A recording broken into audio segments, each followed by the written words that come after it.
Eta egoera horretan, egungo industria garapena finkatzea da, biderik arrazoizkoena, eremuaren hiri berroneratzea eta birkualifikazioa bermatzeko.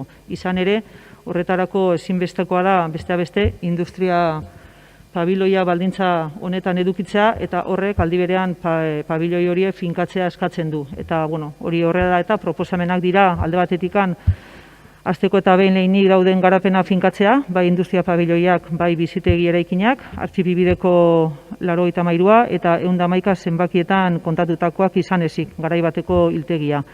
Bigarrenik, eremu horretako zuzkiduren hobekuntza eta birkualifikazioa espazio librei eta bidesareari dagokienez, eta hirugarrena, Molinao erreka aire zabalera irekitzea. Esta semana, de las 3.400 expediciones diarias que salen de Debus, solo 10 están por encima del 60% de ocupación. Esto es, al día 3.390 expediciones van con un aforo de menos del 60%.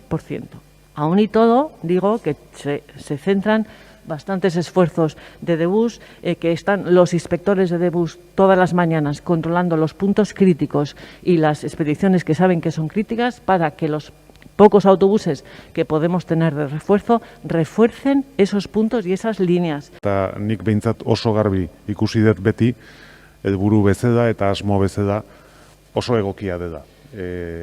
Amaraberriko erdigunean dagoen eraikina espazioa delako, eta egia da, eta hemen talde popularrak aipatu du, Ernest Lluch kulturetxea berritzeko egindako danak hor daude da, baino Ernest Lluch baino askoz ere ubikazio hobea izango duke da Pio 12 dagoen eraikin honek, dudari gabe, eta tamaina beste bat dela ere hori onartu beharra daukagu.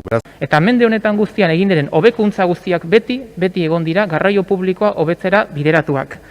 Eta hau, igarobidearena, altzarena guztiak daude herritarrei begira.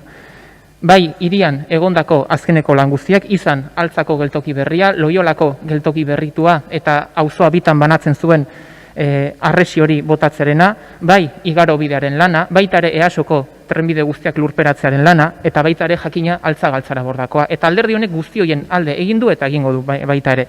Eta gero beste ikuspegi bat ere badago eta da lurralde mailarena, eta hori da importantea obra honetan. Hau ez da bakarrik Donostiarrentzako lana, bada Donostiarrentzako jakina, baina kontuan izan behar dugu linea guztian dauden lan guztiak Donostiarren onurarako ere badirela. Bai, Hendaiako geltoki berritua, baita ere oraintxe bertan hasi diren Zumaia eta Deba bitarteko tunelen konponketak, eta baita ere adibidez Usurbil eta Orio tartean dagoen Aginako rektaren proiektua guzti horiek onak dira, garraio publiko honen frekuentziak, maiztasunak eta zerbitzuak hobetzeko, eta guztioen alde egin behar dugu. Datuak, aktuazioak ikusita, 11% jetxi direla iaz gertatukoarekin konparatuta. Urtoz deitzen direnak, 34% jetxi dira. Indarkeria bitartez egindako lapurketak, 11% jetxi dira, momentu honetan, hori bai. Iruzurrak, enkambio, gora jo dute. Baina delitu guztiak konparatzen baldin baditugu, jetxiera momentu honetan, eta esaten dut berriro momentu honetan, 11% jetxi dira. Udal gobernu hau biziki kezkatzen du etxerik ez duten pertsonen egoerak. Horregatik erabaki genuen martxoaren lehen astetan Foru Aldundiarekin gogotik lan egitea. Egoera horretan zeuden pertsonei erantzun egokia eman ahal izateko. Eta Donostia izan zen kale egoeran zeuden pertsonak hartatzeko aparteko errekursoa jarri zituen lehen udalerria, 178 plaza.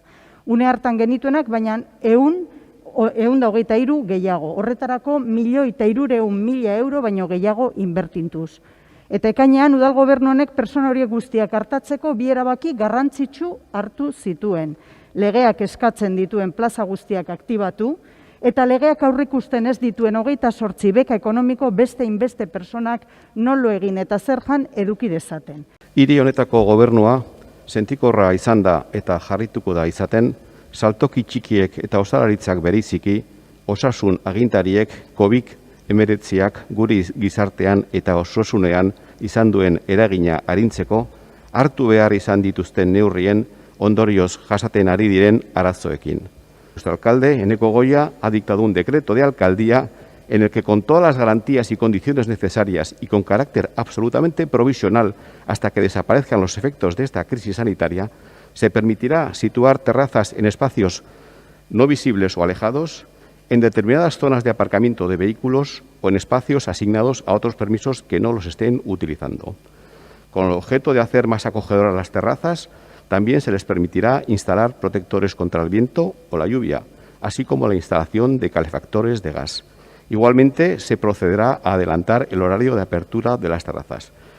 Y ante la mayor caída de ingresos sufrida en este ayuntamiento en la historia, como consecuencia de esta pandemia que estamos sufriendo, una caída de, entre otros, ni más ni menos que el 20% de nuestro mayor ingreso, el Fondo Foral de Financiación Municipal, el Gobierno municipal no podía seguir actuando como si nada hubiera pasado y ha tenido que actuar a veces muy a su pesar. Y es aquí donde se toman las decisiones políticas, estas sí políticas y no técnicas, de proteger determinadas subvenciones, como las relativas a la emergencia social o las ayudas a domicilio. Parece altamente probable que el próximo año será sensiblemente mejor que este año 2020, gracias a Dios, pero que desgraciadamente de momento no recuperaremos el nivel que teníamos. Es por ello que a día de hoy, y con los datos que actualmente tenemos a nosotros, al Gobierno de la ciudad, también nos parecería un error que el nivel de las subvenciones fueran un 20% menor al del presupuesto inicial de este año 2020, y no lo vamos a proponer así. Otra cosa es que el nivel subvencional del año próximo pueda ser el mismo que el previsto en el presupuesto inicial de este año 2020, y a ello no nos vamos a comprometer. La verdad es que el Ararteko se ha comunicado a lo largo de los últimos 3 años con este Gobierno municipal en 171 ocasiones.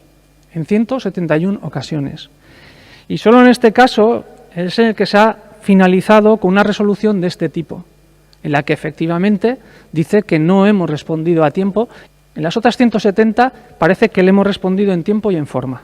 Que los últimos 2 años este ayuntamiento solo por el registro general tiene más o se acerca a 130.000 comunicaciones anuales. 130.000, no 1.300, 130.000 comunicaciones con agentes, asociaciones, ciudadanos y por la vía del buzón de sugerencias además otras 20.000 al año. Respondemos al 90% de las del buzón de la ciudadanía. EH Bildu, en el año 2013, solo respondía al 55%.